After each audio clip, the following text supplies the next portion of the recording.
Assalamualaikum warahmatullahi wabarakatuh ya. Nah, jadi di video kali ini kita akan bahas gimana sih cara menjaga siklus untuk indukan-indukan agar tidak putus saat bertelur ya. Jadi setiap hari itu kita pastikan itu panen telur minimal beberapa butir lah gitu. Jadi tidak ada namanya satu hari tidak ada bertelur. Jadi untuk metode yang kami gunakan, kami itu melakukan pemilihan indukan ya. Jadi rekan-rekan itu bisa melakukan pemilihan indukan itu dengan usia yang berbeda-beda.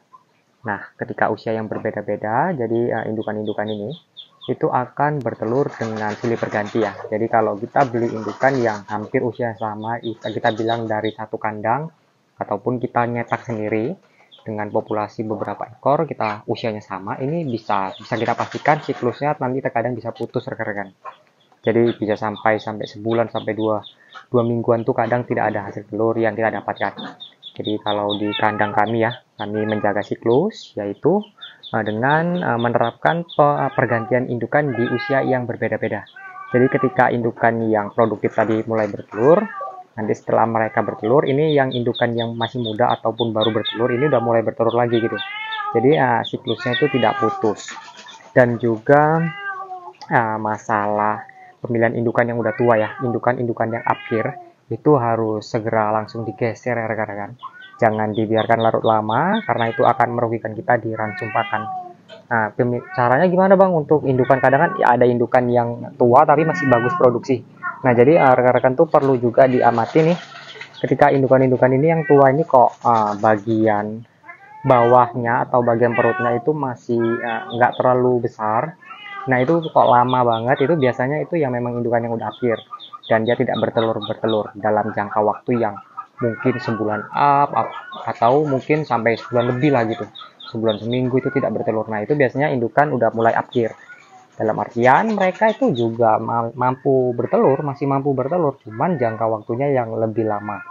Dan relatif hasil telurnya pasti lebih sedikit. Memang untuk intensitas telurnya itu pasti lebih besar-besar. Jadi kalau di kandang kami ya, siklus hampir setiap hari kami panen telur nih. Telur yang kami hasilkan ini kurang lebih kami cuma 2 hari rekan-rekan. Ini 2 hari kita panen.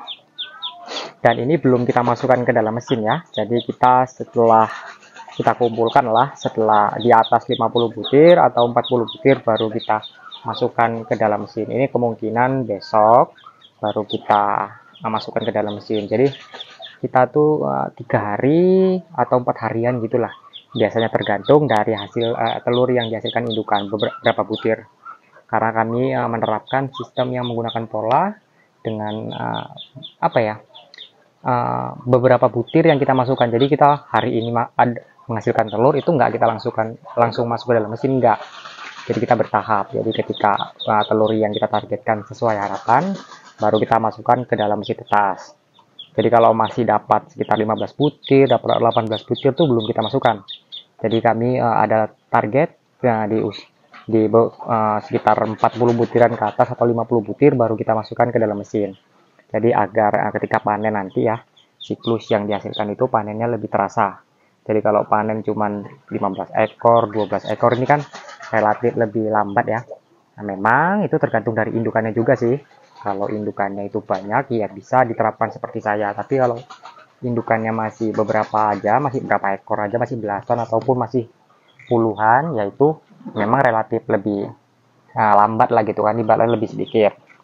Jadi begitu rekan-rekan. Jadi kalau kita bicara masalah hasil, ya itu tadi, kita harus menjaga siklus indukan. Pemilihan indukan adalah paling berpengaruh besar. Pemilihan indukan dan juga ransum pakan ini fatal rekan-rekan.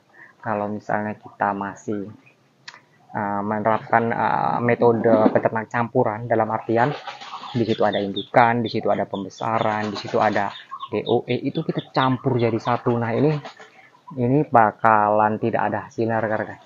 Saya pastikan, karena kenapa? Metodenya ini masih nggak tepat, masih campur-campur gitu. Pakan indukan dimakan usia sebulan, pakan sebulan dimakan usia indukan.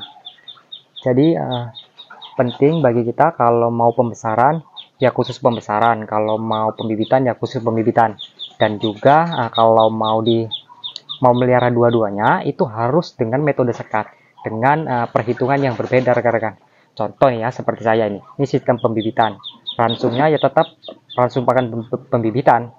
Dan ini juga ada sistem pembesaran ya. Dan kami juga menerapkan pola sistem pembesaran juga gitu. Jadi ada perbedaan perawatan antara sistem pembesaran dan sistem pembibitan. Jadi nggak mesti sama gitu. Jadi kalau kami, ini khusus pembesaran, jadi memang kami khusus sekat gini. Tidak kami campur baurkan dengan indukan-indukan maupun pejantan-pejantan di luar kandang kami. Jadi memang khusus pembesaran ya di sini aja gitu.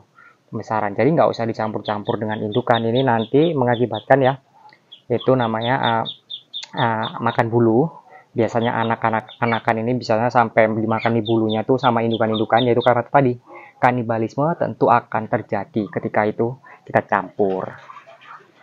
Jadi biasanya kita sering melihat ini ya, ada indukan-indukan yang kanibal ini makan bulu yang usia-usia muda, karena bulu yang usia-usia masih muda tuh masih relatif darahnya lebih banyak rekan-rekan. Karena mereka tuh lebih suka bulunya yang masih muda-muda gitu.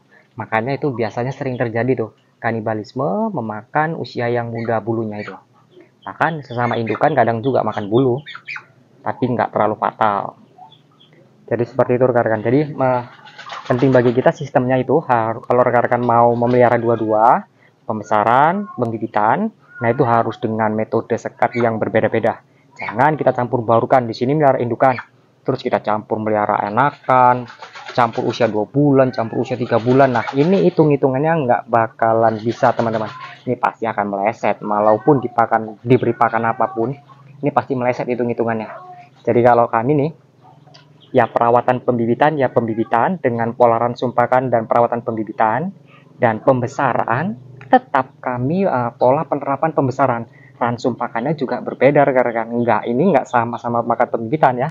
Jadi ini pakannya memang khusus makan pembesaran, dan perawatannya juga perawatan pembesaran gitu. Jadi intensitas lahannya nggak terlalu lebar dan tidak terlalu sempit juga. Sesuaikan dengan tingkat populasi dan kepadatan kandang. Ini pengaruhnya besar rekan-rekan. Ketika kita mulai sistem pembesaran, salah perhitungan populasi kepadatan kandang juga berpengaruh ya untuk laju pertumbuhan pada pembesaran yang kita budidayakan. Jadi kalau misal kita buat sistem pembesaran ini ya, misal seluas lahan 3x4 ini, kita buat populasi yang padat, nah itu mau kita kasih makan bagus pun biasanya itu kanibalisme teman-teman. Kenapa kanibal? Nah, itulah karena tadi kepadatan kandang. Jadi ruang gerak dan intensitas dia buat leluasa bermain itu lebih relatif sempit, dan itu akan menyebabkan kanibalisme. Apalagi ransum pakan yang yang kurang, nah ini fatal. Pasti juga akan kanibal. Jadi kalau di kandang kami nih ya ini bulunya rapi semua, tidak ada yang kanibalisme karena kami ya untuk metode pembesarannya sesuai dengan sistem kepadatan kandang kita perhatikan juga. Jadi kalau segini nih, di lahan ini kami cuma isi di sekitar 25 ekor aja pembesaran. Ini bakal regenerasi nih ya, untuk indukan-indukan yang ada di kandang kami. Mungkin begitu saja ya teman-teman ya, video singkat yang dapat saya berikan. Assalamualaikum warahmatullahi wabarakatuh.